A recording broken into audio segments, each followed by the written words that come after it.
junior welterweight title fight for the NABO and USBA titles, and James Kirkland versus Joel Julio in a 10-round junior middleweight bout. We're really happy to be here in San Jose. Excited to come up here for the show at HP Pavilion on March 7th. When word started to leak out about this fight, for the first time since I've been at Golden Boy, we started to get a lot of fan emails. People were saying, is it true, is it coming, is it happening? And I think that's a good indication of the fan support that we're going to get here in San Jose for the event. People seem to be genuinely excited. Judging from the media turnout here, I think there's an excitement about having this big HBO card here. It's the first major HBO event at HP Pavilion ever. So I think people are really rallying around that, and also it's a homecoming fight here for Robert, which is exciting for people here.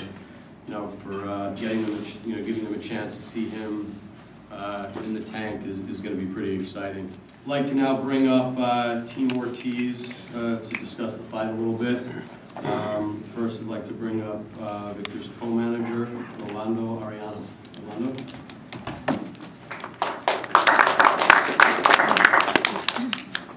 Good afternoon. My name is Rolando Arellano, and on behalf of Golden Boy Promotions and all the members of Team Ortiz, it's a pleasure to be here, and we thank you for joining us here to discuss what is scheduled to be the celebration of one of the biggest boxing events that San Jose has ever seen. There's a new change in boxing, and the boxing company has been formed by a great champion. It's a company by a boxer, of a boxer, for the boxer.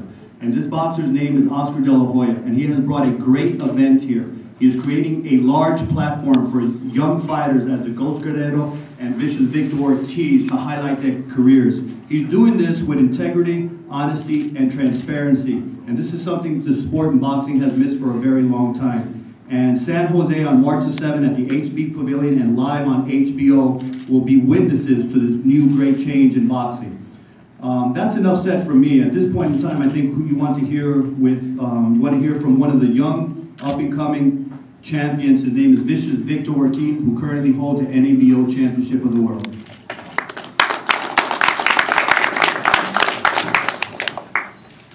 Hi, how's everyone doing today? I'm Victor Ortiz, your North American champ. And I just kind of want to say thank you to HP Pavilion, to my manager, Rolando Arellano, and all Golden Boy Promotions for putting this up. And of course, I'm on a great card with the Guerrero, warrior. I've seen him fight a few times. No intimidating. But, I'm just happy to be here and happy to actually come to San Jose. I was asked a couple of times by a few people, Vic, when are you going to come out to the Bay Area? And I had no words to say. I was just like, I'm not sure. I guess whenever they say, I didn't realize that they called San Jose the Bay Area. See, I'm from Kansas. There's no Bay Area around. Anyways, I just want to say thank you to everyone, and expect a great fight from my behalf, and also my opponent is a great fighter, and of course, there's great champs on the line on the 7th of March on HBO, so, check it out. I'm sure you'll have fun, and que pasen buenas tardes, and take it easy. Hey, how's everybody doing?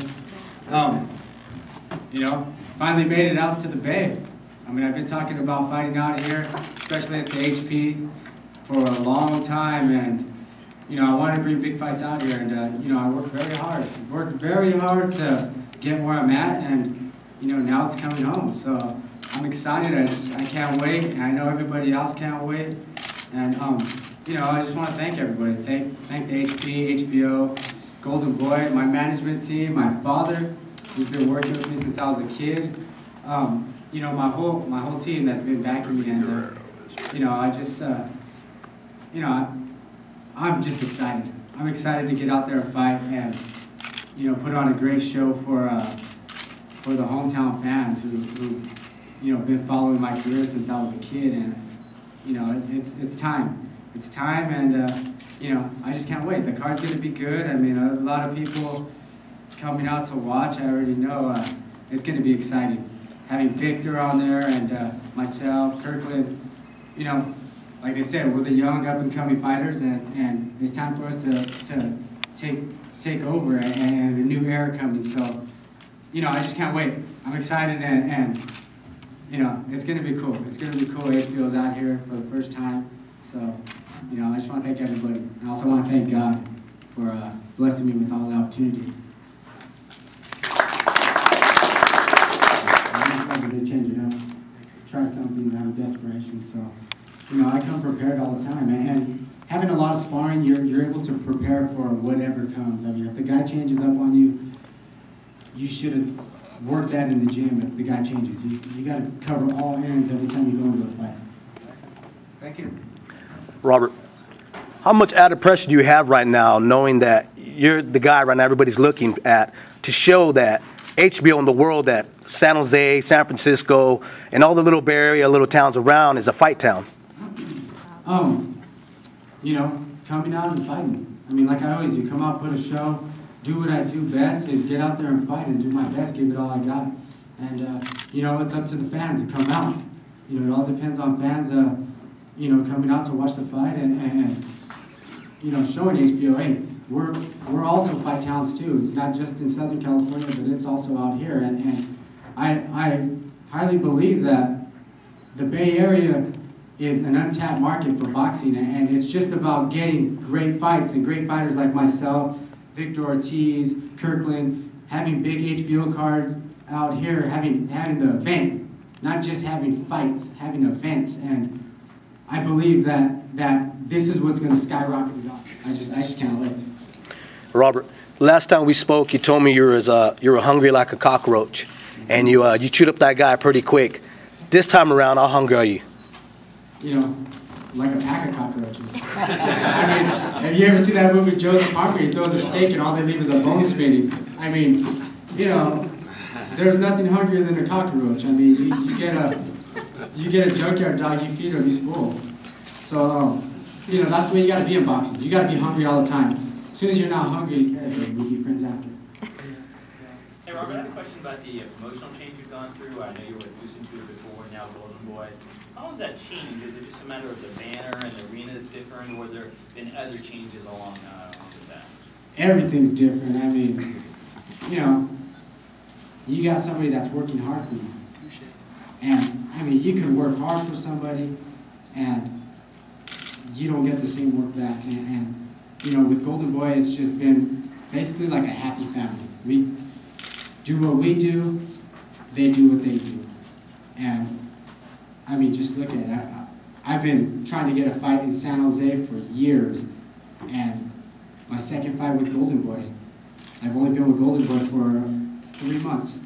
I'm already fighting HBO in San Jose at the HP.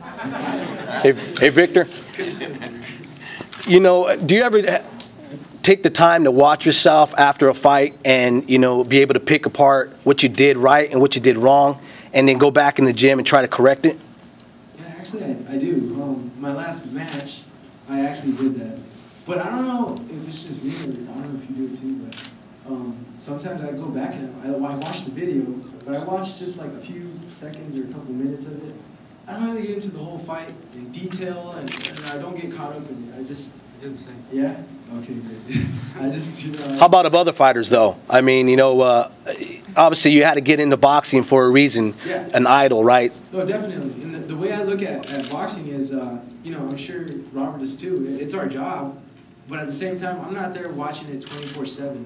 But if they tell me, Vic, you're fighting this guy, and possibly in the next few months you're fighting this one and this one, I'm like, okay. I do my homework, I sit down, I turn off sound. I don't like hearing sound.